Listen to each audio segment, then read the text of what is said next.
ఏషాం సాక్షిణం ఆత్మానం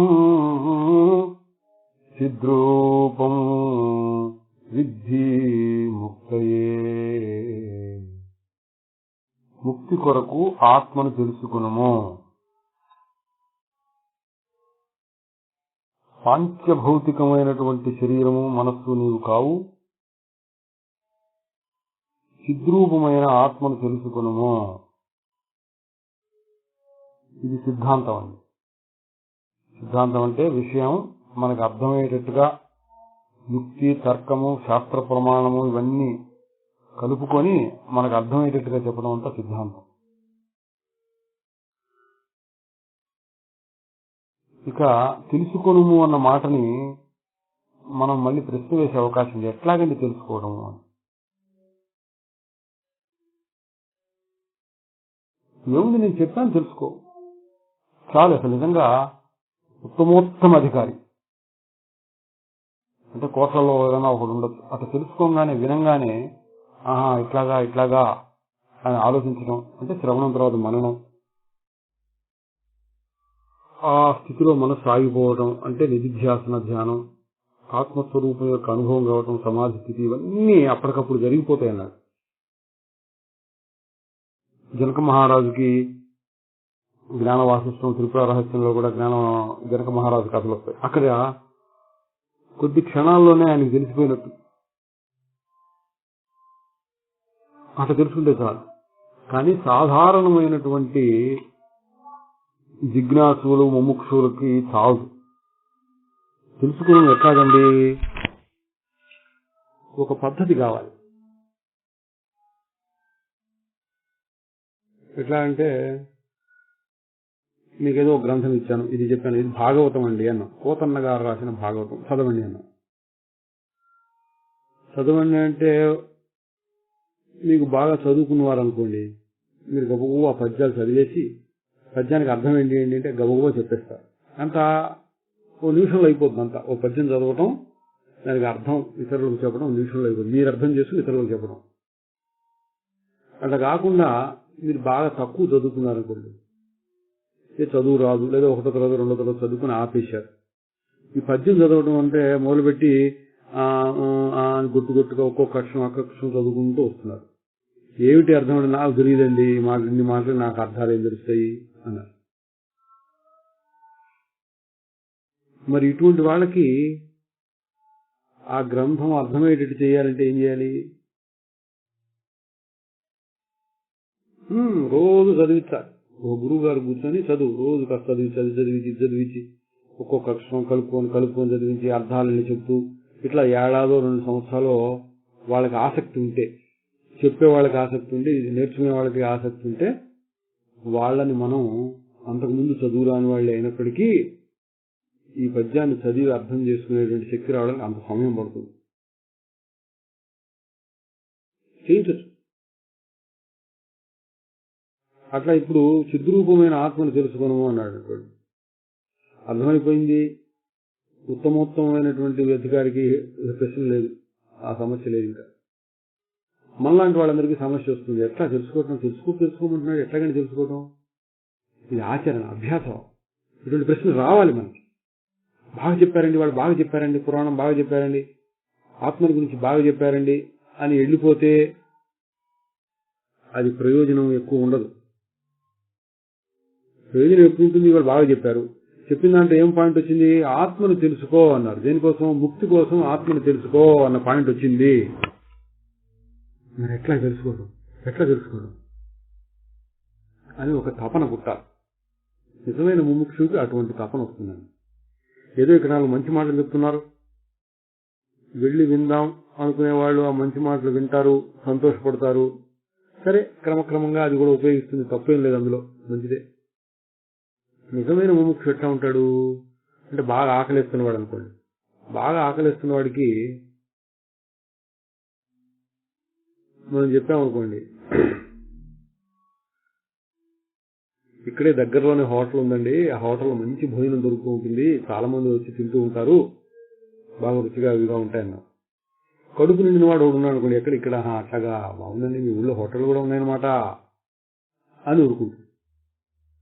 బాగా ఆకలిగా ఉన్నవాడు ఏం చేస్తాడు, ఎక్కడండి హోటల్, అక్కడ ఎట్లా వెళ్ళాలండి, ఈ బజార్ ఆ బజార్, అట్లాగండి, ఈ ఏ టైంలో ఉంటుంది, ఈ టైంలో ఉంటుందండి అంటాడు. గవ్వ చొక్క వేసుకుంటే పరిగెత్తాడు.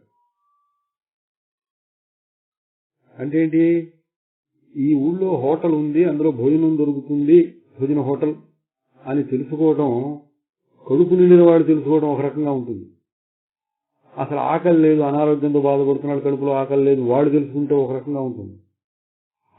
ఆకలిగా ఉంది, ఏదో ఒకటి తినాలి ఇప్పుడు అన్నవాడికి ఆ మాట తెలుసుకుంటే పూర్తి ప్రయోజనం, ఆ విన్నది విన్నట్టు ఉపయోగించుకున్నాడు అన్నమాట. అట్లా ఇక్కడ చిద్రూపమైన ఆత్మను తెలుసుకునము అన్నాం. ముముక్షువైనటువంటి వాడు ఏమన్నా నాకు మోక్షం కావాలి, తెలుసుకుంటే మోక్షం వస్తుందా? మోక్షం అంటే ఏంటో అనుకోమాకండి, మళ్ళీ మోక్షం ఉంటుంటే, మోక్షం అంటే హాయిగా ఉండటం, ఎప్పుడూ హాయిగా ఉండటం, స్వేచ్ఛగా ఉండటం, మీ స్వేచ్ఛకి హాయికి లోపం లేకుండా, ఒక దాని మీద ఆధారపడకుండా తనలో తాను హాయిగా ఉండటం.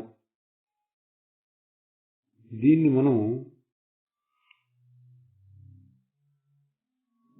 ముక్తి అన్నాం అనుకోండి. అటువంటి ముక్తి కావాలి అనేటువంటి తపన ఉన్నవాడు ఏం చేస్తాడంటే, చిద్రూపమైన ఆత్మను ముక్తి కొరకు తెలుసుకొనుము అనగానే, ఎట్లాగని తెలుసుకోవడం, చిద్రూపం అంటాం, చిద్రూపం అంటే ఏంటి నాకు అర్థం కావట్లేదు, అర్థమైనట్టుగానే ఉంటుంది, ఎట్లా కనపట్టలేదు, వినపట్టలేదు, ఎట్లా తెలుసుకుని ఇంకేం చేయాలి దీన్ని నేను అని ఇటువంటి తపన ఒకటి బయలుదేరుతుందండి.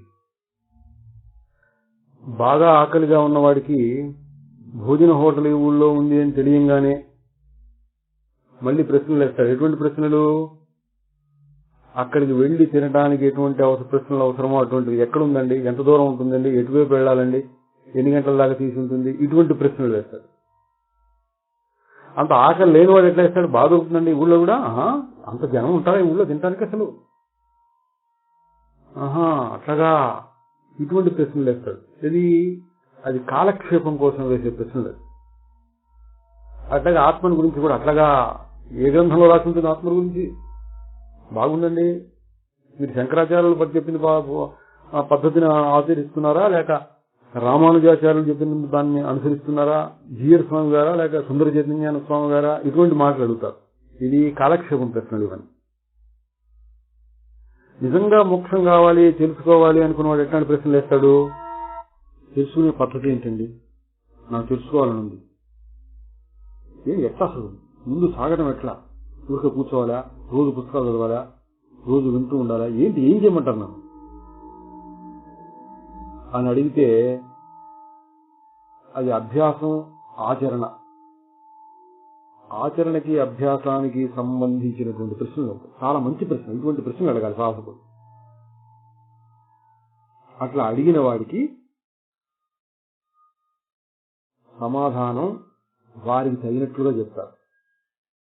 ఏదో కుతూహలం కోసం, కాలక్షేపం కోసం అడిగే వాళ్ళకి అటువంటి సమాధానాలు వస్తాయి. జిజ్ఞాసతో ఆచరణ ఎట్లా చేయాలి అని అడిగే వారికి తగినటువంటి సమాధానం వస్తుంది.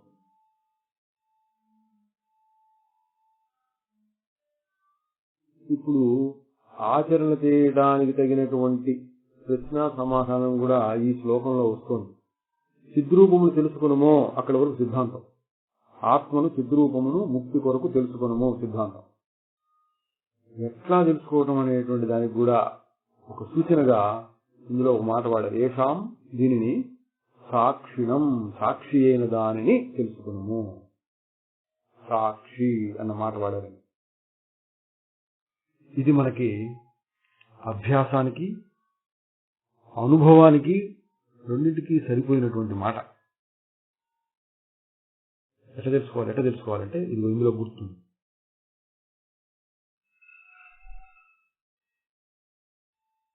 గుర్త చిద్రూపం అంటే అర్థం కావడం కష్టం, ఆచరణ కష్టం. సాక్షి అన్న మాటలో ఏమర్థం ఉంది, ఊరక చూడటం, లేకపోతే ఊరక తెలుసుకోవడం.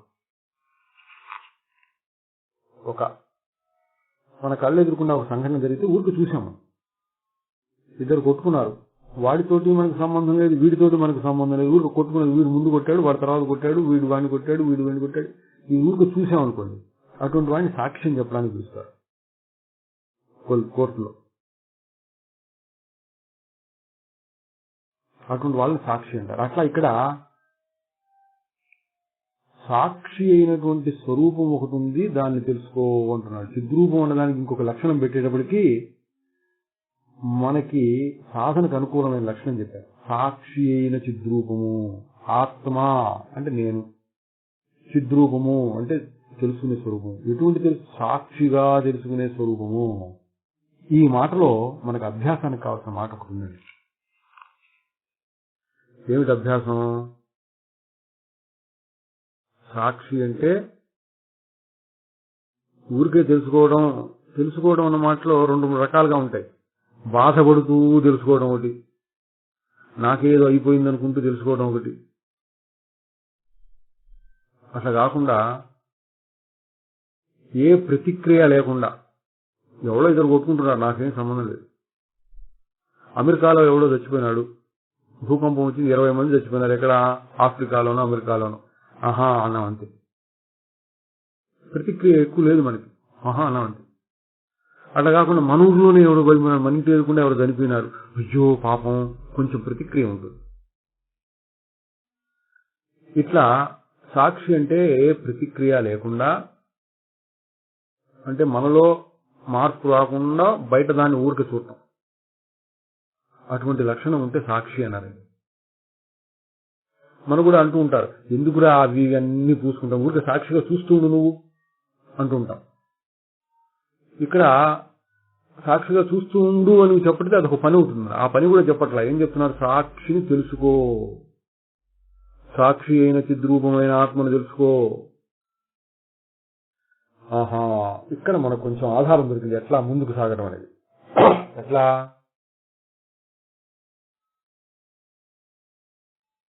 శరీరం ఉంది, దీనిని సాక్షిగా చూడు. ఇంతకుముందు శరీరం చుట్టలా చూస్తూనే ఉన్నా, శరీరాన్ని చూస్తున్నాను, స్పర్శతో తెలుసుకుంటున్నాను, ఆ బరువు అది లోపల నుంచి అనుభవానికి వస్తోంది, దాని ఆరోగ్యం అనారోగ్యం అన్ని తెలుస్తున్నాయి, లోపలే అనుభవాలు, భావన, ఒక ఫీలింగ్ అంటారు, అనిపిస్తూ ఉండటం, ఒక స్ఫురణ, ఇవన్నీ అనిపిస్తున్నాయి శరీరానికి సంబంధించి. కానీ ఇప్పటిదాకా ఎట్లా చూస్తున్నామంటే శరీరాన్ని, ఇది నేనైపోయినట్టు, శరీరమే నేనైనట్టు. దెబ్బ తగలని అమ్మో నాకు దెబ్బ తగిలింది, నొప్పి రవ్వటంగా నా అమ్మో నాకు నొప్పి పుట్టింది, అట్లా అదే నేనైనట్టు. లేదా అది నేను కలిసి ఏదో నాకు చాలా స్నేహితుడిలాగా, దగ్గర స్నేహితుడిలాగా, బాగా అనుబంధం ఉన్నట్టుగా, సంఘం ఉన్నట్టుగా, అమ్మో ఈ శరీరాన్ని నేను పోషించాలి, శరీరం నాకు స్నేహితుడు లాంటిది, లేదా కనీసం సేవకుడు లాంటిది, దీన్ని చక్కగా పోషించుకోవాలి అని ఒక రకమైన అనుబంధం పెట్టుకోవటం. ఈ రకంగా ఏదో ఒక రకంగా కలిసి, అదే నేను అనుకుని కానీ, అది నాది అనుకుని కానీ, నాకు దీని అవసరం ఉంది అనుకుని కానీ, ఈ రకంగా చూడటమేమో అహంకారంతో చూసినట్టు. అహంకారం అంటే నేను ఇది అని, మమకారంతో చూసినట్టు, నాది అనుకోండి. అహంకార మమకారములతో శరీరాన్ని చూడటం అదొక పద్ధతి. అది మనకు బాగా అలవాటులోనే ఉంది. కాస్త ఆకలియంగానే అమ్మో ఆకలిస్తోంది, నేను చచ్చిపోతా తినకపోతే. కాస్త చెమట పోయంగానే అమ్మో చెమట పోస్తోంది, నేను ఉండలేకపోతున్నా, నేను తట్టుకోలేకపోతున్నా ఈ ఎండలకి. ఇట్లా ఇదంతా ఏంటి? శరీరంతో కలిసిపోయి అహంకారంతో గాని లేక మమకారంతో గాని శరీరాన్ని చూడటం, అదొక రకమైన చూడటం. కర్త భోక్త అనుకుంటూ, ఇది నేను అని గాని నాది అని గాని అనుకుంటూ చూడటం అందరికీ అలవాట్లో ఉన్న చూపు, బంధాన్ని కలిగించే చూపు.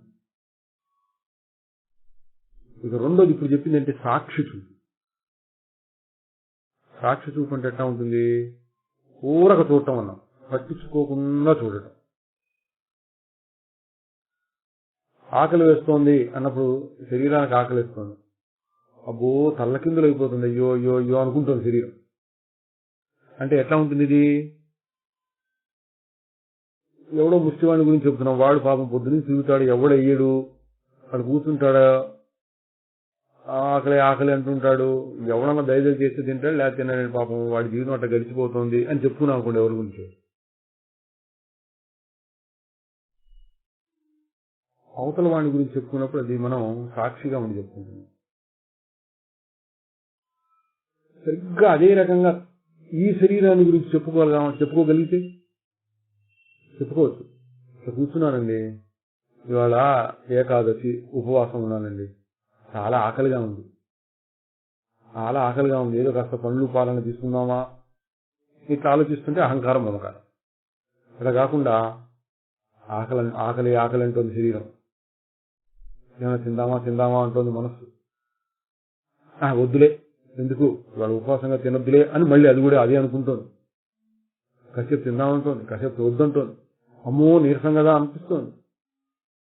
అయిందిలే నీరసం అయితే ఊరుకో అని కూడా అనిపిస్తోంది. ఇవన్నీ శరీరాన్ని, మనస్సులో వచ్చిన ఆలోచనల్ని, శరీరంలో కలిగే మార్పుల్ని అదేదో కథ రాసినట్టు, ఎవరిని గురించో కథ రాసినట్టు. శరీరం ఇట్లా అంటోంది, మనసు ఇట్లా అంటోంది, ఆకలి అంటోంది, వద్దులే అంటోంది, తిను అంటోంది. ఇట్లా మనం గమనించగలిగితే ప్రతి సంకల్పాన్ని ఎట్లా వేరుగా ఉంది, అప్పుడు అది సాక్షి అవుతుందండి.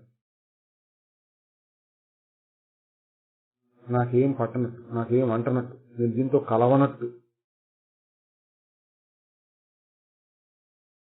ఎవరి శరీరాన్నో ఎవరి మనస్సునో చూస్తున్నట్టు.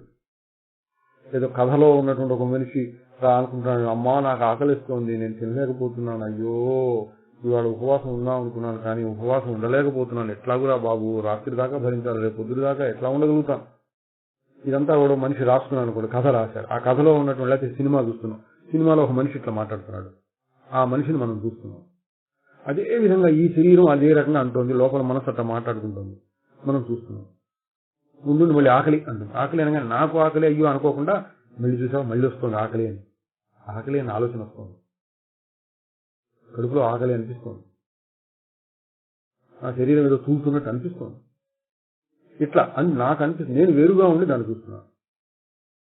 శరీరం ఇట్లా ఉంది, నేను దాన్ని చూస్తున్నాను, మనసు ఇట్లా ఉంది, నేను దాన్ని చూస్తున్నాను అన్నట్లుగా కనుక మనం ఉంటే అది సాక్షి స్వరూపం అండి. అట్లా ఉండాలి అంటే ఉండాలి అని చెప్పటం అది బాగానే ఉంది, అది ఒక రకమైన పద్ధతి. ఇక్కడ ఈ పద్ధతిలో ఇప్పుడు చెప్తున్నటువంటి ఈ శ్లోకంలో ఉండాలి అని చెప్పడం కాదు, అది సాక్షి ఉన్నది, దానిని తెలుసుకో.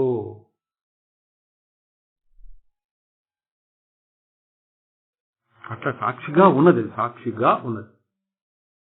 దాన్ని తెలుసుకో.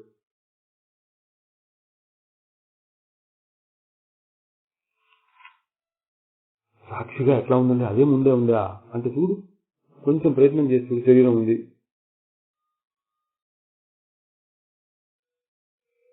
ఏం చేస్తున్నావు ఇప్పుడు అంటే నేను కూర్చొని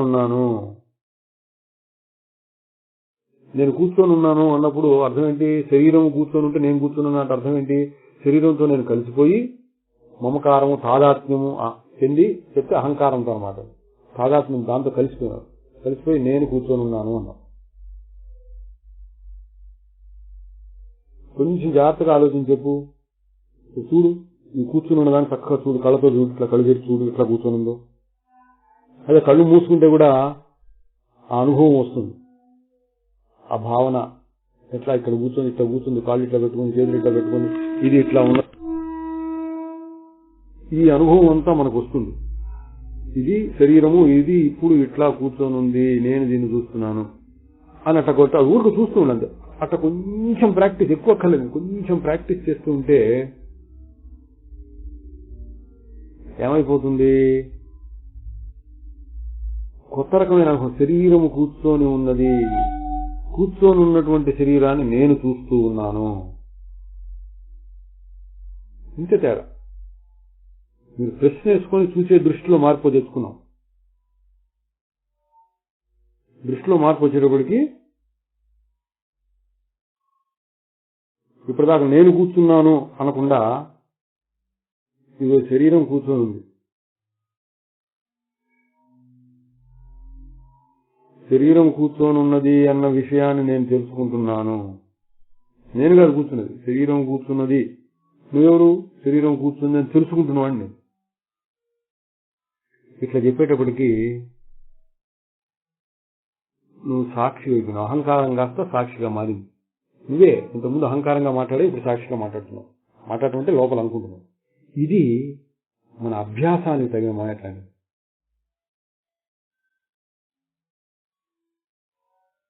ప్రతిసారి ఇట్లా అనుకోవచ్చు. ఏదో కడుపు నొప్పి వచ్చింది, కడుపులో నొప్పి వచ్చింది అని నేను తెలుసుకుంటున్నా, నేను వేరుగా ఉండి తెలుసుకుంటున్నా. ఇది అభ్యాసం చేయొచ్చు.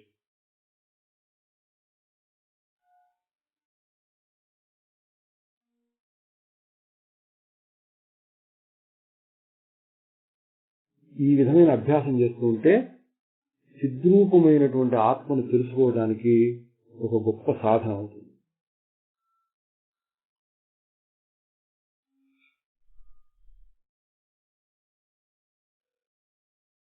దీన్ని కూడా మళ్ళీ రెండు రకాలుగా చెప్పచ్చు. ఒకటి, ఏ వ్యవహారం చేస్తున్నా సరే నేను వేరుగా ఉన్నాను, నేను వేరుగా ఉన్నాను. కూర్చున్నప్పుడు కూర్చున్నది శరీరం, నేను వేరుగా ఉన్నాను. నడుస్తున్నప్పుడు నడిచేది శరీరం, నేను వేరుగా ఉన్నాను. తింటున్నప్పుడు తినేది శరీరం, నేను వేరుగా ఉన్నాను. ఇట్లా అభ్యాసం చేస్తూ ఊరికి అనుకోవడం, పట్టుకోవాలి. ఏది వేరుగా ఉంది? నడుస్తున్నాం, నడుస్తున్నప్పుడు నడిచేది ఏది, వేరుగా ఉండి చూసేది ఏది అని ప్రశ్న వేసుకోవాలి. అంటే విచారణ. అలా ప్రశ్న వేసుకొని చూసేటప్పటికి నడిచేటటువంటి శరీరం కంటే చూసేటటువంటి సాక్షి వేరుగా ఉన్నది అనే అనుభవం మీకు తగలాలి. తగలటానికి సాధన ఏంటి? ప్రశ్నే. ఎవరు నడుస్తున్నారు? నడుస్తున్నప్పుడు ఎవరు నడుస్తున్నారు? ప్రశ్న. కూర్చున్నప్పుడు ఎవరు కూర్చున్నారు? ప్రశ్న. ఎవరైనా ఎవరితో మాట్లాడాల్సి వచ్చింది, మాట్లాడే ముందు ఎవరు మాట్లాడుతున్నారు? ప్రశ్న. కొన్ని మాటలన్నీ అయిపోయిన తర్వాత ఇప్పటిదాకా మాట్లాడింది ఎవరు, ఎక్కడి నుంచి వచ్చినాయి మాటలు అని ప్రశ్న. తింటున్నప్పుడు ఎవరు తింటున్నారు అని ప్రశ్న వేస్తుంది. స్నానం చేస్తుంటే ఎవరు స్నానం చేస్తున్నారు అని ప్రశ్న వేస్తుంది. ఇట్లా ఏ పని చేస్తున్నా సరే ఎవరు చేస్తున్నారు అని ప్రశ్న వేసుకొని చూడటం మొదలు పెడితే అప్పటిదాకా నేను నేను నేను నేనే వచ్చే సమాధానం కాస్త ఇప్పుడు కొంచెం మారి శరీరం లేదా మనస్సు, శరీరం మనస్సు కలిసి నేను ఊరక చూస్తున్నాను అని ఏ వ్యవహార సమయంలోనైనా సరే మీరు దాన్ని సాక్షిగా చూడొచ్చు కాదు, సాక్షిగానే ఉంటుంది. ఆ విషయాన్ని మీరు కనిపెట్టచ్చు. ఇది గొప్ప సాధన, గొప్ప సాధన. మనం ఆత్మారామం అన్న దాంట్లో రాసి ఉంటుంది. సాక్షిని గురించి చాలా వివరంగా చెప్పుకున్నాం. చాలా గొప్ప సాధన. అట్లా ఒంటరిగా కూర్చొని ప్రశాంతంగా ధ్యానం చేసుకోవాలి అనుకున్నాం అనుకోండి, ఆత్మను చూడాలి, స్పష్టంగా ఆత్మ ఎట్లా ఉంటుందో చూడాలి. దానికి కూడా ఈ సాధన ఉపయోగిస్తుంది. ఎట్లాగూ ఊరికే కూర్చున్నాం, నిశ్చలంగా, వేరే పని లేదు, ధ్యానం చేసుకుందాం అని కూర్చున్నాం. ఎట్లా సుఖంగా ఉంటే అట్లా కూర్చోండి. పద్మాసనం వేసుకుంటే మంచిదే, లేదా కింద గాని కుర్చీలో గాని విశ్రాంతిగా కూర్చొని మొదలు పెడదాం. అష్టావక్రుల వారు ఏం చెప్పారు? పంచభూతంలో తయారైన శరీరం నువ్వు కాదు, మనసు నువ్వు కాదు, చిద్రూపం నువ్వు అని చెప్పారు. ఎట్లా? శరీరం కూర్చొని ఉంది. ఎవరు చూస్తున్నారు దీన్ని? ఎవరు చూస్తున్నారు? ప్రశ్న. నేను.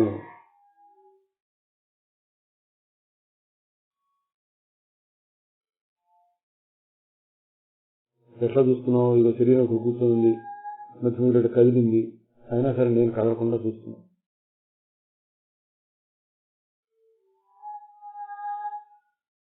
శరీరం కదలకుండా కూర్చొని ఉంది, లేదా కొంచెం కదులుతోంది, దానిని నేను చూస్తున్నాను.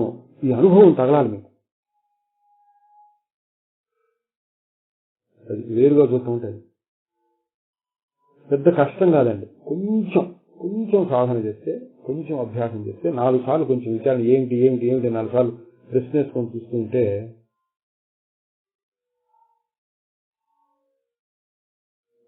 శరీరాన్ని చూసేది ఎవరు? నేను. చూడొచ్చు. నేను సాక్షిని.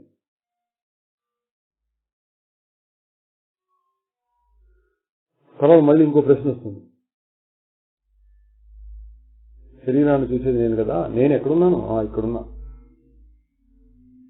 నేను శరీరాన్ని చూస్తున్నాను.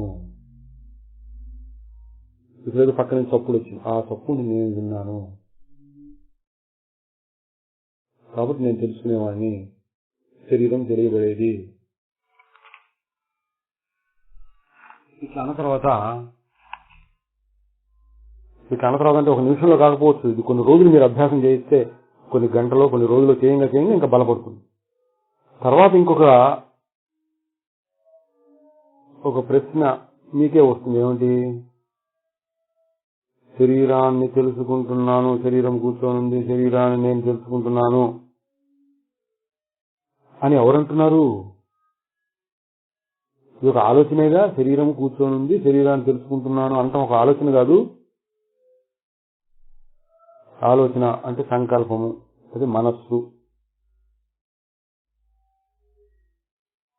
నేను తెలుసుకుంటున్నాను అనేది కూడా ఒక సంకల్పమేగా. అది కూడా నేను తెలుసుకుంటున్నాను కదా. శరీరాన్ని తెలుసుకుంటున్నాను, శరీరాన్ని నేను తెలుసుకుంటున్నాను అనేటువంటి ఆలోచనని కూడా తెలుసుకుంటున్నాను. చూడండి, ఇక్కడ శరీరాన్ని తెలుసుకుంటున్నాను, శరీరాన్ని తెలుసుకుంటున్నాను అనే ఆలోచనను కూడా నేను తెలుసుకుంటున్నా. అంటే ఇప్పుడు ఏమైపోయినారు మీరు? శరీరానికి మనస్సుకి రెండింటికి సాక్షి అయిపోయినారు.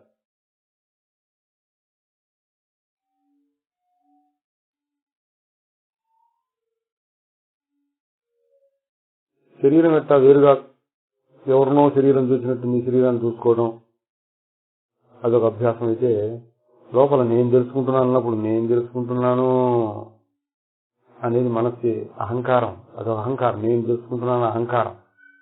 అహంకారాన్ని కూడా నేను తెలుసుకుంటున్నాను అనేటప్పుడు ఏమైపోయింది?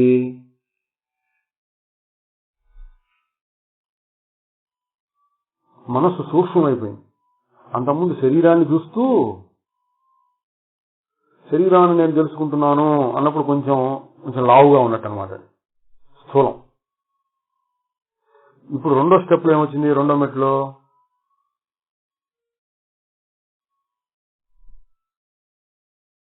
నేను శరీరాన్ని తెలుసుకుంటున్నాను అనే ఆలోచన వస్తుంది.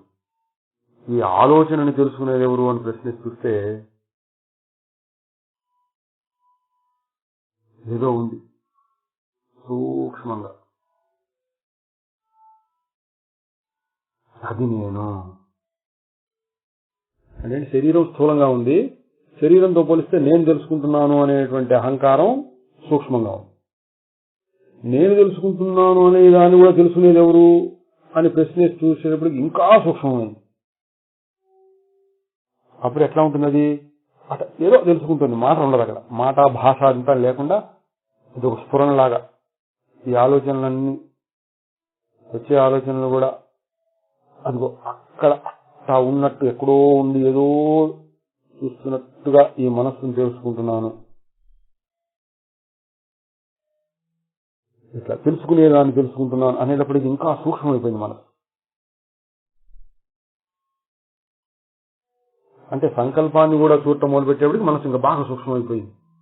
దాన్ని సాక్షి అనొచ్చు మనం. మరి సంకల్పం అండి, సంకల్పం అన్నాం. సంకల్పం కూడా ఇట్లా వచ్చింది, ఇట్లా పోయింది, ఇట్లా వచ్చి ఇట్లా పోయింది సంకల్పం. ఆ సంకల్పంతో పాటుగా నేను చూచాను అని ఒక అహంకారం కూడా వచ్చింది. నేననేది శరీరంతో కలిసి లేదా మనసుతో కలిసినటువంటి అహంకారం. ఇవి కూడా పోయినాయి, వచ్చినాయి పోయినాయి. ఈ అహంకారం వచ్చింది, సంకల్పం వచ్చింది అని చూసేవాడు ఎవరు? వెనకాల ఎక్కడో ఉండి దీన్ని కూడా చూస్తున్నాడు.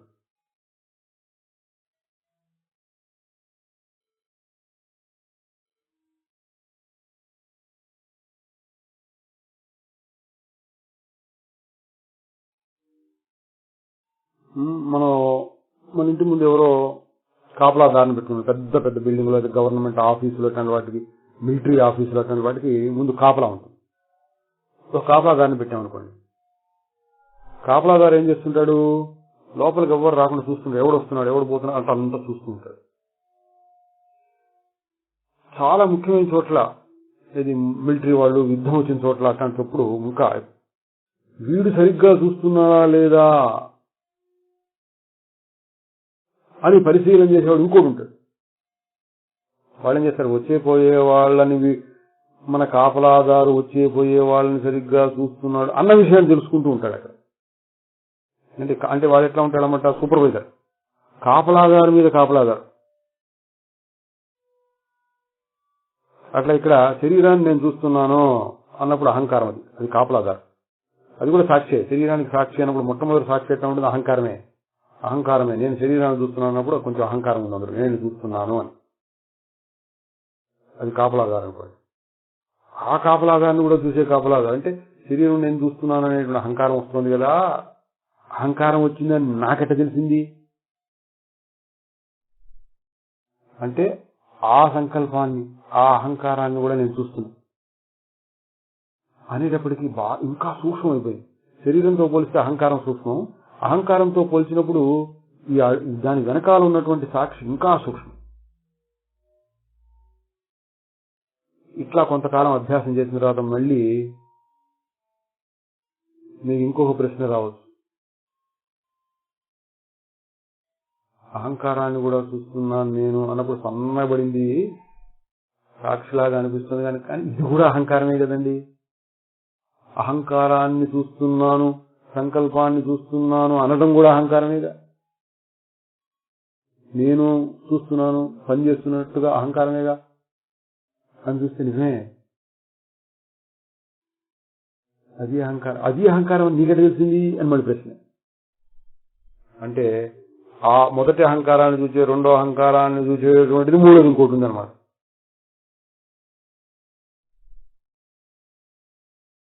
ఇట్లా సిద్ధాంతంలో మనం వెళ్ళామనుకోండి, మొదటి అహంకారాన్ని చూసేది రెండో అహంకారం, దాన్ని చూసేది మూడో అహంకారం, దాన్ని చూసేది నాలుగో అహంకారం. ఇట్లా ఎన్ని అహంకారాలు ఉంటాయంటే ఎన్నో ఉంటాయి సిద్ధాంతం ప్రకారం. అది చెప్పడానికి వీలేదు. కానీ ఆచరణ చేస్తూ ఉంటే మటుకు అట్లా జరగదు. ఆచరణ చేస్తుంటే ఏమైంది, మొదటిసారి ఎవరు చూస్తున్నారు? నేను చూస్తున్నా. నేను చూసేది ఎవరు అనగానే మనసు బాగా సూక్ష్మమైపోయి నేను చూసేదా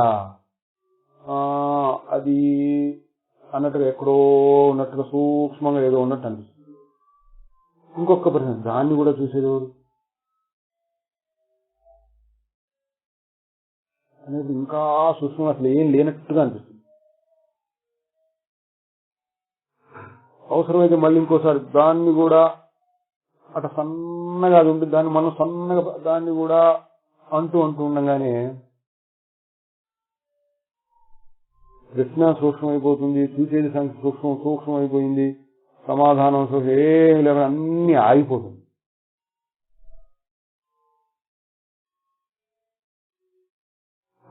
ఒకసారి విమానాలు వస్తుంటాయి అనుకోండి, మా సిటీలో విమానాలు వచ్చినప్పుడు ఓహో కనపడుతుంది, తేలిగ్గా కనపడుతుంది, నెత్తి మీద ఇంత పెద్ద విమానం కనపడుతుంది. చిన్నప్పుడు పల్లెటూళ్ళలో ఎప్పుడో ఒకసారి దోవదప్పో ఎప్పుడో వచ్చేది విమానం వస్తే రాత్రిపూట అయినా సరే విమానాన్ని కబు అరే విమానం వస్తుంది అన్నట్లా వస్తే ఆకాశంలో విమానం కనబడుతుండేది, మోత వినపడుతుండేది. అదొక ఆశ్చర్యం అన్నమాట విమానం అంటే పల్లెటూళ్ళలో. అట్లా చూస్తూ ఉండేవాడు.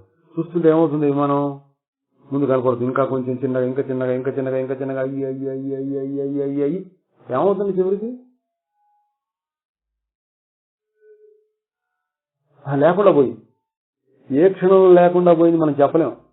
చూస్తూ ఉండగా అట్లా లేకుండా పోయింది. కళ్ళు మడుగు దాని మీదే ఉన్నాయి. దూరం పోయిన కొద్ది చిన్న కనపడకుండా పోయింది. ఏ క్షణంలో కనపడకుండా పోయింది. అట్లా ఇక్కడ శరీరము, ఇది మనస్సు, దీన్ని చూసేది ఎవరు? నేను. దాన్ని చూసేది ఎవరు? అట్లా ఒకసారి, రెండు సార్లు, మూడు సార్లు ప్రశ్న వేసేవాడికి ఒక్కొక్క ప్రశ్న వేసినప్పుడల్లా ఇంకా సూక్ష్మమైంది, ఇంకో ప్రశ్న వేసి ఇంకా సూక్ష్మమైంది, అయ్యి సమాధానం చెప్పలేకనా అన్నట్టుగా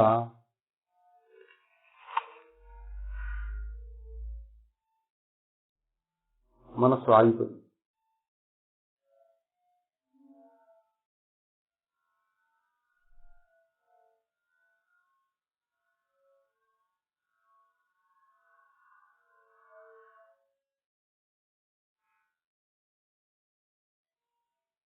ఇది ఆత్మధ్యానం పద్ధతి అండి. ఏం చేసేప్పుడు మనం చిన్న ప్రశ్న వేస్తున్నాం, దీన్ని చూసేది ఎవరు? అట్లా ఎన్నిసార్లు ప్రశ్న వేస్తాం? మనసు బాగా సూక్ష్మం అయిపోయి ఏదో క్షణంలో ఆగిపోయే వరకు ప్రశ్న వేయాలి. ఆగిపోయిన తర్వాత ప్రశ్న వేయకూడదు, మానేయాలి. ఆగిపోయిన తర్వాత ప్రశ్న లేదు, సమాధానం, అట్లా ఆగిపోయి అట్లా ఊరికే దాన్ని అనుభవిస్తూ ఉండాలి. అంటే మళ్ళీ చెప్తాను చూడండి, ఆత్మధ్యానం పద్ధతి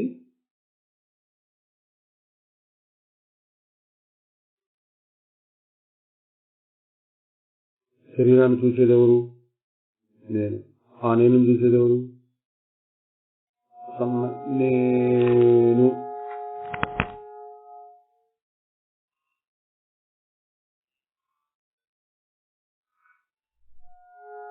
ఆ నేను చూసేది ఎవరు?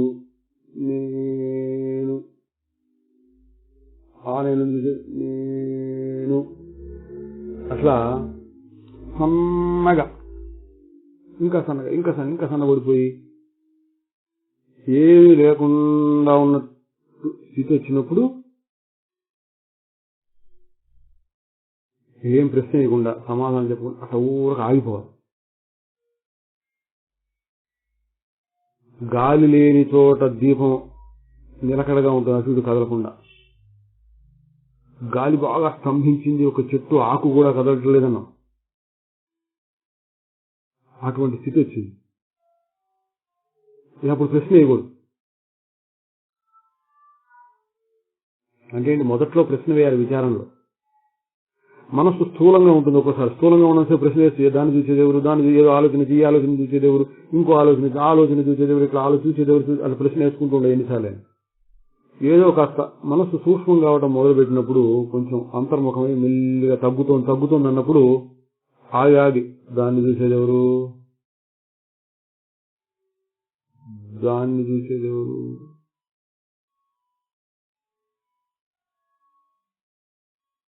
ఒక సన్నగా ప్రశ్న.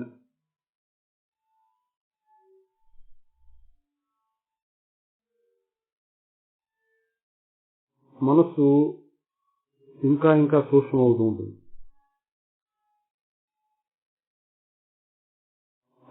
ఇక ఆగబోతోంది తెలిసినప్పుడు ఇక ప్రశ్నలు ఆపేసేట ఊరక ఉండిపోవటమే.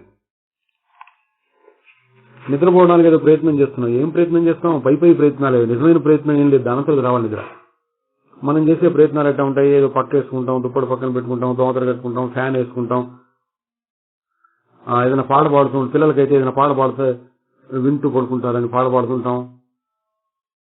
ఇట్లా చేస్తూ ఉండగా ఏదో క్షణంలో నిద్ర వస్తుంది, అట మత్తు వచ్చేసినట్టు అనిపిస్తుంది.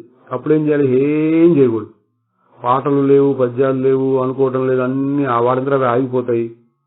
అయ్యో ఆగిపోయిందే, నేను ఇంకా మళ్ళీ ఒకసారి అనుకుంటూ ఉంటాను, రామ్ రామ్ రామ్ రామ్ అనుకుంటూ ఉంటే నిద్ర వస్తుంది. ఇది అనుకోకూడదు. ఇంకా నిద్ర వస్తున్నట్టుంది అని గ్రహించగానే అన్ని ఆపేసి అట్లా ఊరుకు పడుకోవాలి. అట్లా ఇక్కడ సూక్ష్మం అవుతూ ఉంటుంది మనస్సు. దాన్ని చూసేది ఎవరు, దాన్ని చూసేది ఎవరు, దాన్ని చూసేది ఎవరు అంటుంటే మనస్సు సూక్ష్మం అవుతుంది.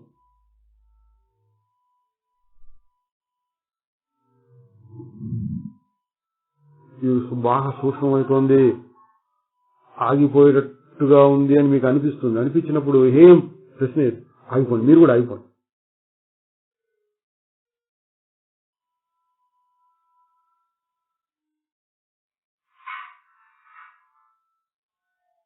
ఇంకేం ఆలోచించద్దు. అప్పుడు ఏది మిగిలిందో అది చిద్రూపము. ఇక ప్రశ్న వేసుకుంటూ పోవటం, మనసు బాగా సూక్ష్మ. ప్రశ్న కూడా ఆగిపోయిన సమయంలో ఏది మిగులుతుందో అది శుద్ధ చైతన్యము, చిద్రూపం.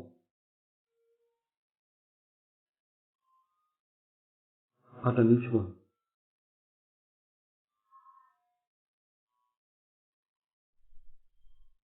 కొన్ని క్షణాలు అట్లా నిలిచిపోవచ్చు. కొన్ని క్షణాలు అట్లా నిలిచిపోవచ్చు. మళ్ళీ మనస్సు పాత అలవాటు చొప్పున కదలటం మొదలు పెడుతుంది.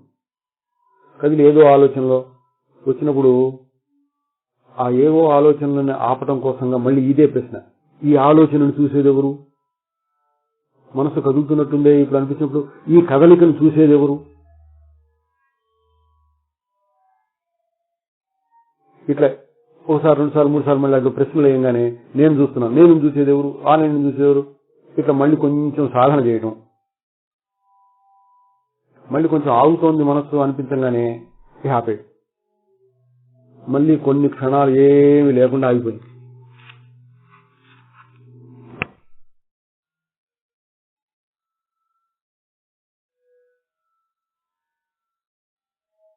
మీ మనసు సాత్వికంగా ప్రశాంతంగా ఉంటే ఆగిపోయి కాసేపు అట్లా నిలబడుతుంది.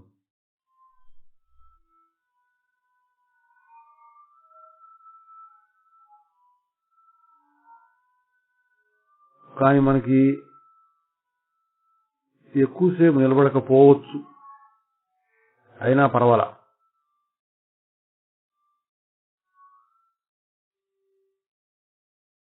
మీకు సమయం ఉంటే మళ్ళీ ఇదే ప్రశ్న. కాస్త మనసు కదిలినట్టు అనిపించగానే ఈ కదలికను చూసేది ఎవరు? నేను. ఆ నేనును చూసేది ఎవరు? ఇట్లా 2, 3 సార్లు, 4 సార్లు, 5 సార్లు అనుకోగానే మళ్ళీ సూక్ష్మమైపోయింది మనసు. ఇంకా లోపల సన్నగా, ఇంకా సన్న పడుతోంది అనగానే ఆగిపోయేటట్టుంది అనగానే ఆపేయండి, ప్రశ్నలు ఆపేయండి.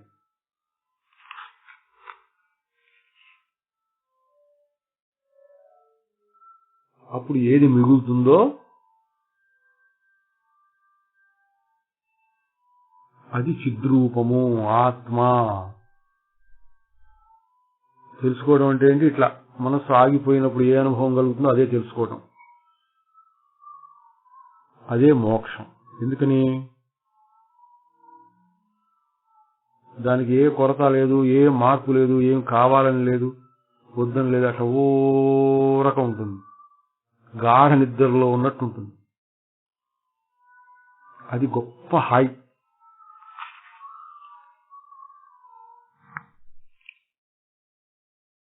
ఆ స్వరూపాన్ని తెలుసుకొని అట్లా నిలబడి ఉండగలిగితే అదే మోక్షము అన్నాడు.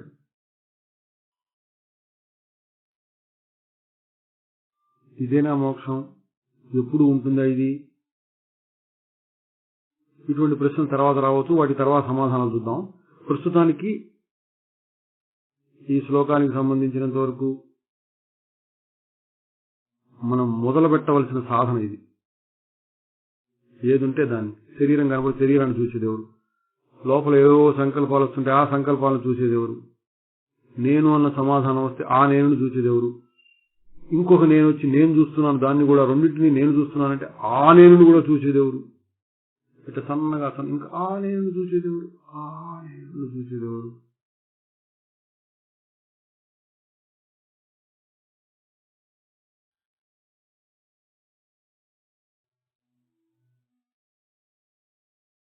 ఇది ఆత్మ ధ్యానం పద్ధతి. దాన్ని ఈ శ్లోకంలో చెప్పారు. సాక్షి అయిన చిద్రూపమును చూడుము, తెలుసుకును. ఇదే పద్ధతి ఇంకొక రకంగా కూడా చెప్పొచ్చు. సాక్షి అన్న మాట వాడకుండా మారకుండా ఉండేదేది అన్న మాట కూడా వాడచ్చు. అదే అర్థం ఇంకొక రకంగా. శరీరం మారిపోతుంది, దాన్ని చూసేదెవరు? నేను. నేను అనే మాట కూడా మారిపోతుంది, దాన్ని చూసేదెవరు? నేను అనే మాట వాడకుండా చూసేది అదెవరు? మళ్ళీ సన్నగా లోపల నుంచి నేను, ఆ నేను కూడా చూసేదేవుడు, అది కూడా మారిపోయేది, దాన్ని చూసేదేవుడు. ఇట్లా ఎప్పుడు మారకుండా ఉండేది ఏది? ఇది. ఇది అంటే ఇది అనేది మారిపోతుంది, అనకుండా ఉండేది ఒకే రీతిగా మారకుండా ఏది ఉంటుంది?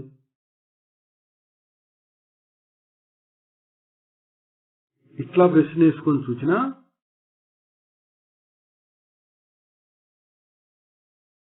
అదే స్థితి కలుగుతుంది.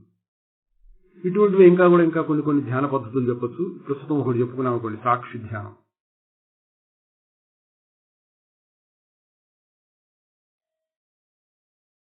ఇదే ముక్తికి మార్గము, లేక ఇదే ముక్తి అని కూడా చెప్పొచ్చు. ఇదేనా ముక్తి అనే కొన్ని సందేహాలు రావచ్చు, తర్వాత వాటికి సమాధానాలు వస్తాయి.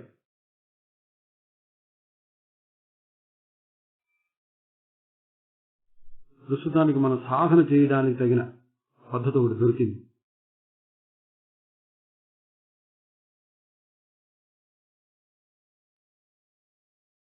ఇక్కడ ఏం జరుగుతోంది? విచారణ అంటే ప్రశ్నల వలన మనం ప్రశ్న వేసుకొని అట్లా చూస్తూ ఉండడం, పరిశీలన, పరిశోధన. అట్లా విచారణ వల్ల మనస్సు ఇంకా సూక్ష్మం, ఇంకా సూక్ష్మం, ఇంకా సూక్ష్మం, ఇంకా సూక్ష్మం ఆగిపోవడం.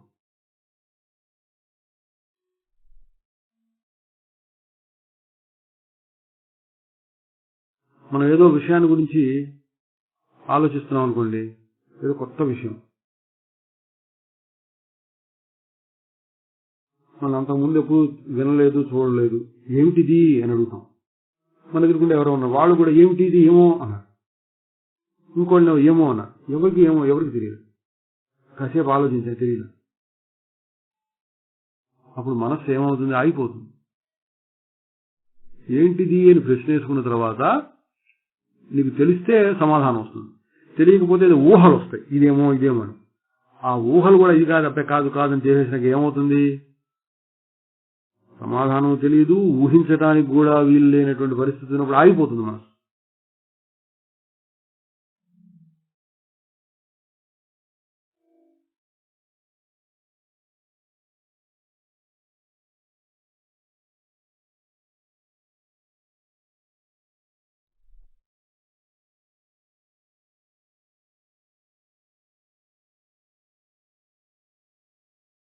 అట్లా ఇక్కడ విచారణ చేస్తున్నప్పుడు నేనెవరు అని కానీ, నేనెవరు అని ప్రశ్న వేసుకున్నా, లేదా సాక్షి అంటే ఏమిటని ప్రశ్న వేసుకున్నా, లేక మారకుండా ఉండేది ఏది అని ప్రశ్న వేసుకున్నా, అన్నీ ఒకటే అర్థం. మీకు నచ్చింది పెట్టుకోండి. నేనంటే ఏమిటి, మారకుండా ఉండేది ఏమిటి, లేదా సాక్షి అంటే ఏమిటి, ఒక మాటల్లో తేడానే, జరిగే సాధన అంతా ఒకటే. అటు చూస్తూ ఉంటే మనస్సు ఆగిపోతుంది. మనస్సు ఆపడానికి ఇతర పద్ధతులు కూడా కొన్ని ఉన్నాయి. మామూలుగా లౌకికమైనటువంటి పద్ధతుల్లో బాగా తాగి పడుకోవడం, గంజాయి, భంగు మొదలైనటువంటి మత్తు పదార్థాలు సేవించడం, ఇటువంటి పద్ధతులు కొన్ని ఉన్నాయి. యోగులు చేసే పద్ధతులు ప్రాణాయామం మొదలైన గాలి లేకుండా బంధించేస్తే మనసు ఆగిపోతుంది. లేదా వరుసగా 4 రోజుల పాటు తిండి పెట్టకుండా మాడిస్తే మనసు ఆగిపోతుంది, క్షీణించిపోతుంది. అటువంటి పద్ధతులు కొన్ని ఉన్నాయి.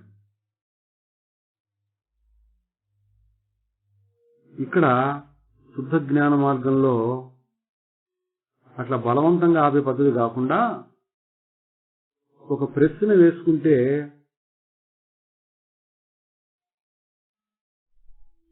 సమాధానం ఒక అనుభవంగా మిగులుతుంది.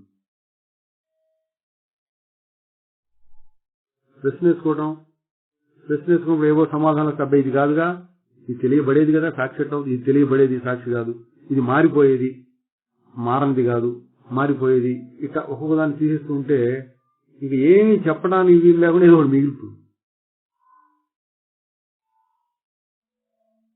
ఇదేంటనమాట, విచారణ ద్వారా మనస్సు ఆగటం. ఒక్క క్షణం ఆగినా చాలు, మళ్ళీ తర్వాత కాస్త ప్రయత్నం చేసి మళ్ళీ ఇంకో క్షణం ఆపుకోవచ్చు. దీనిని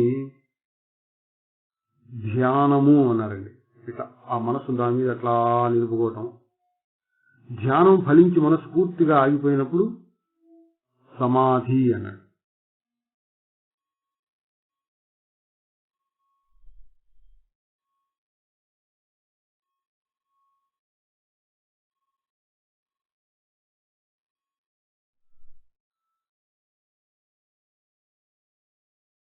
ఈ సాక్షి స్వరూపమైన చిద్రూపమును తెలుసుకొనుము అనేటువంటి ఒక సాధనను ఉపయోగించి విచారణ ద్వారా సమాధి స్థితిని పొందవచ్చు. ఇది ఒక గొప్ప అనుభవం. ఈ సాక్షి అనే మాటని ఇంకొంచెం పొడిగించి, మనస్సు ఆగట్లేదు, ఏవో పనులు చేస్తున్నాం, వ్యవహారం చేస్తున్నాం, కూర్చున్నాం, తింటున్నాం, నడుస్తున్నాం, ఏవో పనులు చేస్తున్నాం. పనులు చేస్తూ ఉన్నప్పుడు కూడా ఏమీ మారకుండా అట్ట ఊరక తెలుసుకునేటువంటి స్వరూపం ఒకటి ఉన్నది. పని జరుగుతున్నప్పుడు కూడా మనసు ఆగిపోలా, మనసు పనిచేస్తూనే ఉంది. కానీ ఏదో ఒక మూల వేరుగా అట్ట ఊరక చూసేటువంటి స్వరూపం ఉన్నది.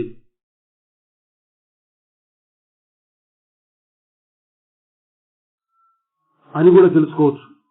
ఇంకొంచెం పై పెట్టి అనుకోండి, అప్పుడు వాడికి ఎట్లా ఉంటుంది, మనసు ఆగిందా ఆగలేదా అన్న ప్రశ్నలో సర్వకాల సర్వావస్థలందు సాక్షి ఉన్నది. ఎప్పుడు వరకు చూస్తూ ఉంటుంది. అది ఆ సాక్షిని గుర్తించేటటువంటి నేర్పు. మొదటి మెట్టుగా మనస్సును ఆపి శుద్ధమైన చైతన్యాన్ని చూడాలి. చూడటానికి సాక్షి సాధన ఒక రకంగా ఉపయోగించింది.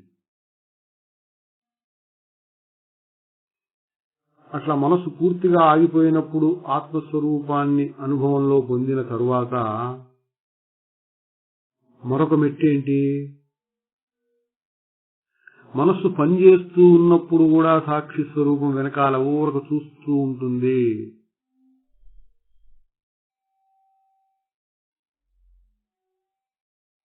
దానిని కూడా గమనించవచ్చు.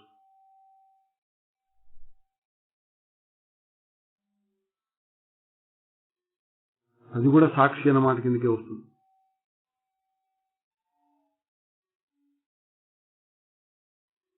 ఆ స్థితి కలిగితే అంటే మనస్సు వ్యవహార సమయంలో పనిచేస్తూ ఉన్న సమయంలో వేరుగా ఏదో స్వరూపం ఉన్నది అన్న విషయాన్ని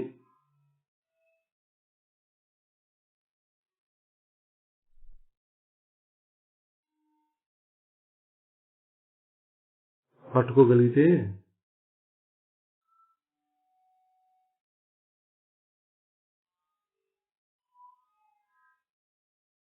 జన్మ ధరించిపోయినట్టే. వాడి పరిస్థితి ఎట్లా ఉంటుంది? సర్వకాల సర్వావస్థలు యందు మోక్షమే.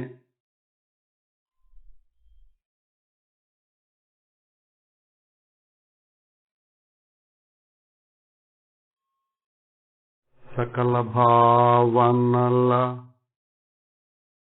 సాక్షిగా చూచుచు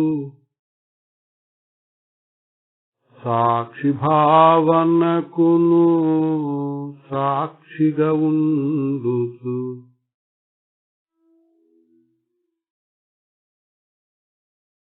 చూడండి, సకల భావనల లోపల ఏదేది తెలియబడుతోందో ఇది కదా అది కదానో వేరే వేరే ఆలోచనలు ఏవచ్చినా సరే దీనికి సాక్షి దీనికి సాక్షిని చూస్తూ ఉంటే వేరుగా ఉన్న అనుభవం కలుగుతుంది. సకల భావనల సాక్షిగా చూచుచు తర్వాత ఏమనిపిస్తుంది? సాక్షిగా చూస్తున్నాను అనేదానికి కూడా నేను సాక్షిని కదా. సాక్షి భావనకును సాక్షిగా యగుచు. సాక్షి భావనకు కూడా సాక్షి అయిపోయినాడు. ఆ సాక్షి భావనకు కూడా సాక్షి అయిపోయినాడు. ఇందాక చెప్పాం అట్ట ఒక మెట్టు 2 మెట్లు వెళ్ళేటప్పటికి ఆగిపోయింది. సాక్షిని నేనను సన్నని అహమిక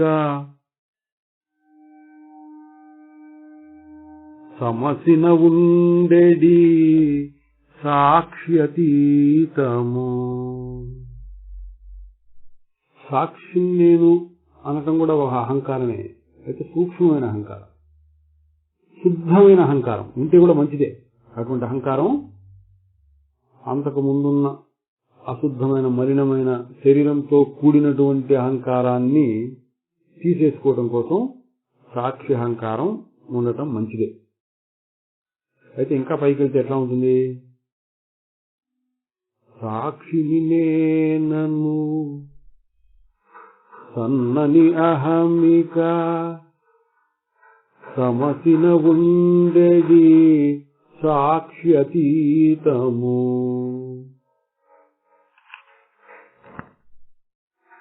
సాక్షి నేను అంతం కూడా ఒక అహంకారమేట. కానీ అట్లా అంతర్ముఖమై దాన్ని చూసేదేవరు అని చేస్తూ ఉంటే సాక్షిని నేను కదా అనిపించేటువంటి ఆ సన్నని అహంకారం కూడా సమసిపోయి ఆగిపోయి అక్కడ మిగులుతుంది. దాన్ని ఏమన్నాడు? సాక్షి అతీతం. సాక్షికి కూడా అతీతం. దానికి మాటలు పేరు ఏం లేదు. అట్లా ఆగిపోతుంది.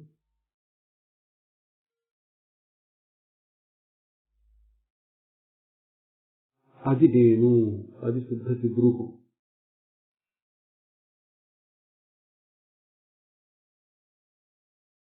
ఇది ఒక రకమైన సాధన అండి.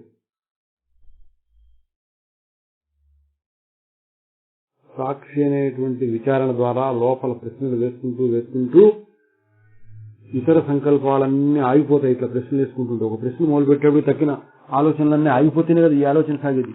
తక్కిన ఆలోచనలన్నీ ఆగిపోయి ఇంకా ఇంకా ఇంకా ఇంకా సన్నగా ఆగిపోయి ఇది కూడా ఆగిపోయింది. అప్పుడు సాక్ష్యతీతమైన శుద్ధ చైతన్యం స్వయంగా తనకు తాను ప్రకాశిస్తూ ఉంటుంది. దానిని తెలుసుకుంటే మోక్షము అన్నాడు. ఇంకొక రకంగా చెప్తే ఇదే భావాన్ని, సాక్షి అభ్యాసాన్ని ఇంకొక రకంగా చేయటం అంటే వ్యవహార సమయంలో కూడా, మనస్సు పనిచేస్తూ ఉన్న సమయంలో కూడా ఈ సాక్షి మారకుండానే ఉంటుంది. అది మారదు. నువ్వు మారమన్నా మారదు. ఏంటి నిజంగా ఉంటుందా? మనసు పనిచేస్తున్నప్పుడు సాక్షి ఎట్లా ఉంటుంది? ఒక దాంట్లో లీనమైపోయినప్పుడు సాక్షి ఉంటుందా? మనం సుఖంలో పెద్దగా నవ్వుతూ ఉంటాం, అప్పుడు సాక్షి ఉంటుందా? ఏడుస్తూ ఉంటాం, దుఃఖం వస్తుంది, కళ్ళు నీళ్లు కారుతున్నాయి, పొర్లు ఏడుస్తున్నాయి, అప్పుడు కూడా సాక్షి ఉంటుందా? వీటికి సమాధానం ఏంటంటే, నీ స్వరూపం సాక్షి అయి ఉంటే ఇది ఎక్కడికి పోతుంది? నువ్వు ఎక్కడికి పోతావు? కొత్తగా వచ్చింది పోవచ్చు, మారిపోయేదంతా పోవచ్చు, శరీరం పోవచ్చు, సంకల్పాలు పోవచ్చు, పోవచ్చు. మారనటువంటి నీ స్వరూపం ఎక్కడికి పోతుంది? ఎక్కడికి వస్తుంది? లేకుండా ఎట్లా పోతుంది? కనుక సర్వకాల సర్వావస్థలందు సాక్షి స్వరూపం ఉండనే ఉన్నది. దానిని గుర్తించవచ్చు.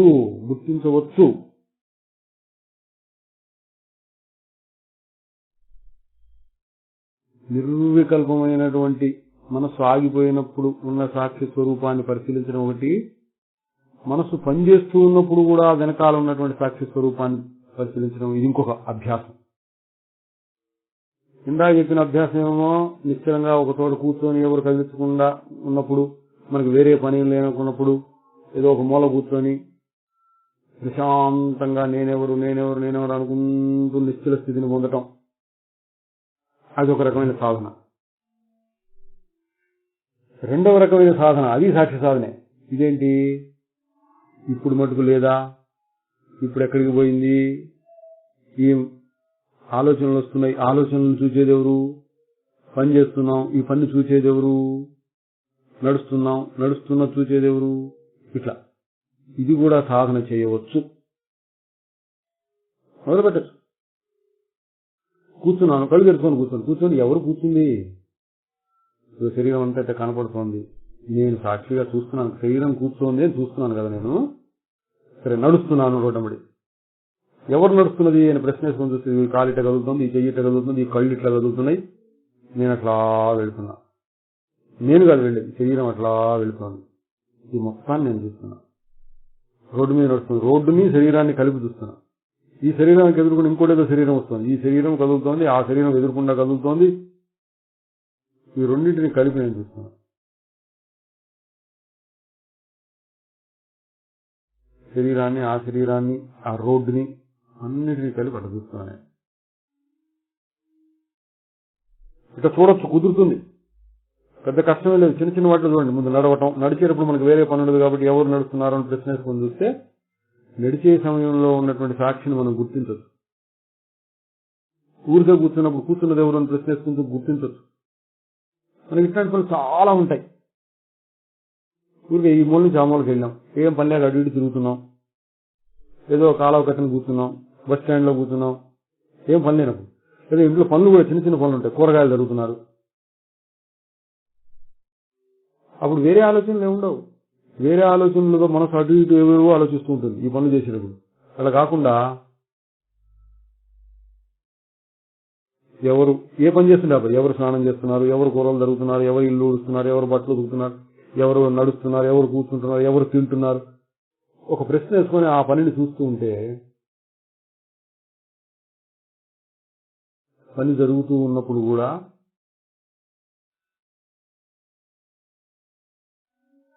ఆ పనులను చూసేటటువంటి, ఆ పనులు జరుగుతున్నప్పుడు మనస్సు ఎట్లా చెలుస్తుందో ఆ మనస్సులో ఉన్న చలనాలని కూడా చూస్తూ ఉండేటటువంటి సాక్షి ఒకటి మన అనుభవానికి వస్తుంది.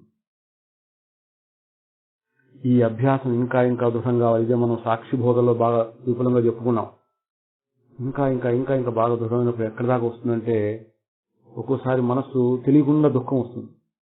తెలిస్తే దుఃఖం రాదు, ఏదో మునిగిపోయింది, ఏదో కారణం వలన అట కొంచెం కాలు జారి పడ్డట్టుగా దుఃఖం వచ్చింది. దుఃఖం వస్తే ఏం జరుగుతుందండి, మీరు కనుక అభ్యాసం బాగా చేస్తే వెంటనే లోపల నుంచి ఎవరు ఈ దుఃఖాన్ని చూసేది, ఇది సంకల్పం, ఎవరు దీన్ని చూసేది అన్నట్టు చూడటం మొదలు పెడితే ఆ దుఃఖాన్ని, ఆ ఏడుపును కూడా చూస్తూ ఉన్నటువంటి సాక్షి స్వరూపాన్ని మీరు గుర్తించగలుగుతారు. మీరు ఎప్పుడు దాన్ని గుర్తిస్తూ ఉంటే అసలు దుఃఖమే రాదు. ఒకవేళ పొరపాటున కాసేపు మర్చిపోయినారు, ఎందుకు 24 గంటలు మనం అదే సాధనలో ఉండలేకపోవచ్చు, పర్వాలా తెలియకుండా దుఃఖం వచ్చింది. దుఃఖం వచ్చినప్పుడు నా వెంటనే ఎవరు ఈ దుఃఖాన్ని చూసేది అని ప్రశ్న వేసుకుంటే సాక్షి.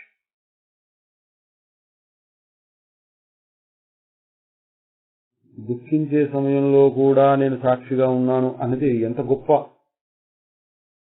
స్థితి. ఇక వాడికి తిరుగులేదు. ఏడుస్తున్నా సాక్షిగానే ఉన్నాను, నవ్వుతున్నా సాక్షిగా ఉన్నాను, కూర్చున్నా, నిల్చున్నా, తింటున్నా, పడుకుంటున్నా. భగవద్గీతలో చెప్తాడు, నైవ కించిత్ కరోమీతి యుక్తో మన్యేత తత్వవిత్, నేనేమీ చేయటలేదు అని తత్వవేత్త అయిన వాడు ఎప్పుడు అనుకుంటూ ఉంటాడు. ప్రలపన్ విసృజన్ గృహణన్ ఉన్మిషన్ నిమిషన్ అంటే ఏంటి, కొన్ని చెప్పాడు అక్కడ. నైవ కించిత్ కరోమీతి యుక్తో మన్యేత తత్వవేత్త అయినటువంటి వాడు, యుక్తుడైనటువంటి వాడు నేనేమీ చేయట్లేదు ఎప్పుడు అనుకుంటూ ఉంటాడు. అట్లా అనిపిస్తూ ఉంటుంది.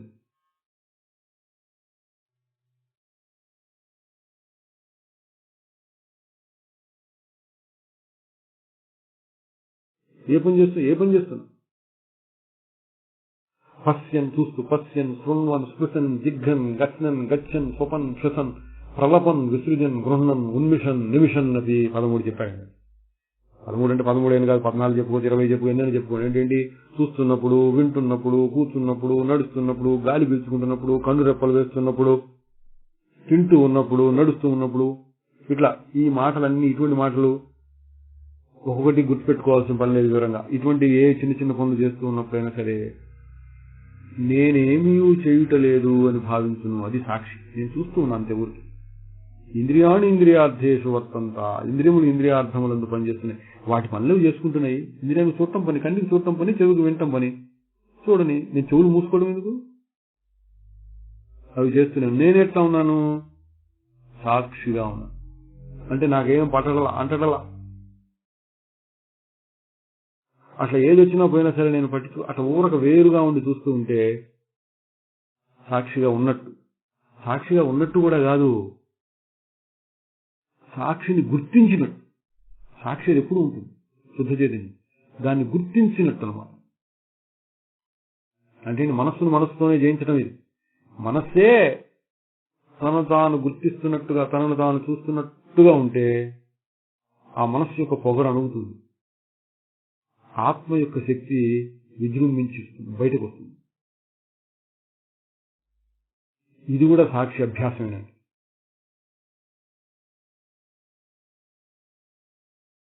కోటి ఊహలు, కోటి చింతలు, కోటి ఇంద్రియ జ్ఞానములు చిత్తమందున చలగి అణగుచు శూన్యమగుటను చూచు సాక్షి. ఎన్నో సంకల్పాలు వస్తున్నాయి, నేను ఊరికే చూస్తున్నా, అది సాక్షి స్వరూపం. దాన్ని గుర్తించాలి. కోటి బాధలు, కోటి సుఖములు, కోటి కోటి వికారములు ఎన్ని వచ్చినా ఎన్ని పోయినా ఏమి మారక ఎరుగు సాక్షి.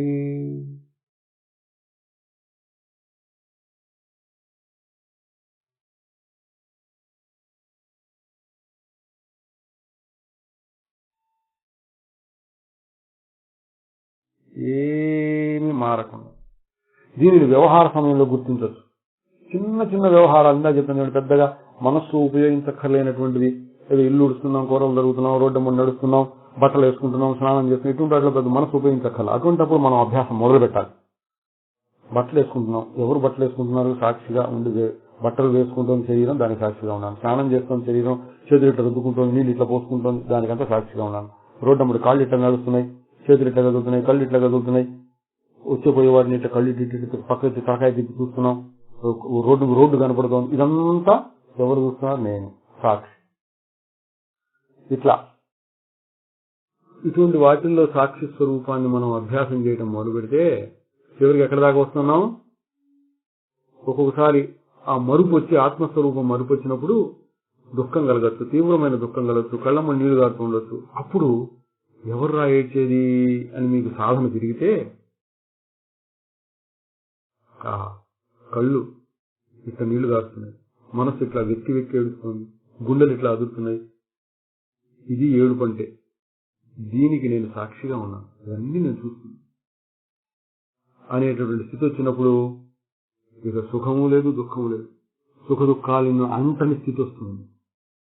అది కోటి బాధలు, కోటి సుఖములు, కోటి కోటి వికారములు, ఎన్ని వచ్చినా ఎన్ని పోయినా, వచ్చినాయి పోయినాయి,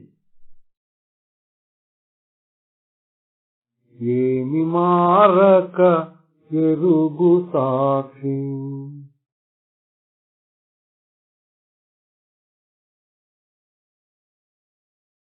ఈ సాక్షి స్వరూపం చిద్రూపం అనేటువంటి దాన్ని మనకు ఆచరణలో, సాధనలో, అనుభవంలో ఎట్లా తగ్గుతుందంటే ఈ సాక్షి అన్నమాట మనకి బాగా ఉపయోగించింది. దీన్ని పట్టుకొని పాకులాడి మన చివరికి ఎక్కడికి పోతామంటే ముక్తి. ముక్తి ఏంటి? మళ్ళీ ముక్తి అంటే ఏంటండి? ఇలా చెప్పాను, ఎప్పుడు స్వేచ్ఛగా హాయిగా ఉండటమే ముక్తి. దానిని జీవన్ముక్తి అన్నారు. బతుకుండగానే వ్యవహారం చేస్తున్నప్పుడు కూడా, ప్రారంధాన్ని అనుభవిస్తున్నప్పుడు కూడా అంత హాయిగా స్వేచ్ఛగా ఉంటే ఎట్లా కుదురుతుందంటే, శారీరక దృష్టితో చూస్తే స్వేచ్ఛ లేదు, ఎప్పుడు ఏదో ఒక రకమైన బంధం ఉంటుంది. ఇతరుల వల్ల బంధం రావచ్చు, నీ శరీరం వల్లే నీలో ఉండే అనారోగ్యం, నీలో ఉండే మనసులో ఉండే కోరికలు, రకరకాల ఆలోచనలు, వీటి వల్ల బంధం రావచ్చు. వాతావరణం వల్ల బంధం రావచ్చు, ఏదో దేశాన్ని పరిపాలించే గవర్నమెంట్, రాజులు, ఇట్లాంటి వాళ్ళ వల్ల బంధం రావచ్చు. దుర్మార్గులైనటువంటి వాళ్ళు వచ్చి నిన్న చెడగొట్టాలని చూస్తుంటారు, అటువంటి వాళ్ళ రావచ్చు. అవన్నీ బంధాలు శారీరక దృష్టి చూస్తే. స్వేచ్ఛ ఏంటి? ఈ శరీరం కంటే నేను వేరు అన్న దృష్టితో సాక్షిగా చూస్తూ ఉంటే అప్పుడు ఇక బంధం లేదు, అది ముక్తి. ఆ ముక్తిని జీవన్ముక్తి అంటే బతుకుండగానే ముక్తి. జ్ఞానశాస్త్రంలో ఇది ప్రత్యేకత. చనిపోయిన తర్వాత ముక్తి వస్తుందని చాలా ఇతర మతాలు అంటే, ఈ మోక్ష శాస్త్రంలో కూడా రకరకాల వాళ్ళు ఉన్నారు. వైకుంఠానికి వెళితే అప్పుడు ముక్తి మొదలవుతుంది, కైలాసానికి వెళ్ళి కూర్చుంటే అప్పుడు ముక్తి మొదలవుతుంది, బ్రహ్మలోకానికి వెళ్తే ముక్తి వస్తుంది. ఆ రకం కాకుండా ఇప్పుడే సాక్షి స్వరూపాన్ని తెలుసుకుని ఒక క్షణం అట్ట నిలబడితే క్షణం సేపు ముక్తే.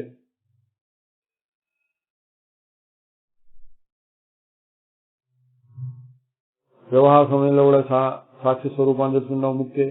మధ్య మధ్యలో మర్చిపోతున్నాను, సరే బంధం అనుకోండి, మళ్ళీ గుర్తొచ్చింది, మళ్ళీ ముక్తి. కొన్నాళ్ళు ఇట్లా సాగంగా అసలు మరుపు చాలా తక్కువ వస్తుందండి అంటే బాగా గొప్ప స్థితిలో, అసలు మరుపే రావట్లేదు, ఎప్పుడు అట్లా ఉన్నానంటే నువ్వు మోక్షమే, విదేహ ముక్తి. శరీరం లేకుండా అయిపోయింది అనమాట, బతుకుండగానే శరీరం లేనట్టు అయిపోయింది. మధ్య మధ్యలో కూడా నాకు మరుపు రావట్లేదు, మధ్య మధ్యలో కూడా శరీరం నేను అనిపించట్లేదు. జనక మహారాజు అటువంటి స్థితిలో ఉండేవాడు, అందుకని ఆయన విదేహ ముక్తి అన్నారు. విదేహుడుట, జనకుని యొక్క శరీరం రాజ్యం పేరు విదేహ రాజ్యము అన్నారు, దేహం లేనటువంటి రాజ్యం. అంటే అంత దృఢం అన్నమాట. మధ్య మధ్యలో అయినా సరే నేను శరీరం కదా అనిపించకుండా ఉంటే అది పరిపూర్ణమైనటువంటి ముఖ్య స్వరూపం. అది ఎక్కడి నుంచి వస్తుందంటే నీ స్వరూపాన్ని తెలుసుకోవడం వల్లనే వచ్చింది. కాబట్టి ఏ విధమైన అనుమానం సంశయం పెట్టుకోకుండా మన స్వరూపాన్ని మనం తెలుసుకొని అట నిలబడిపోయి హాయిగా ఆనందించాలి అని ఇక్కడ బోధ.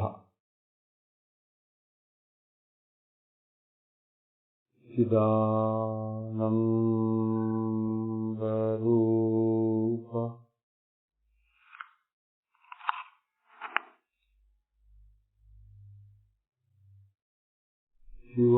శివోహం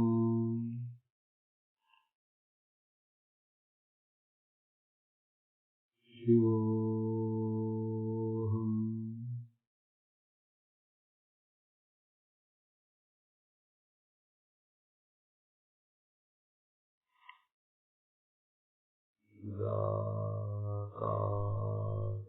చిదాకాశరూప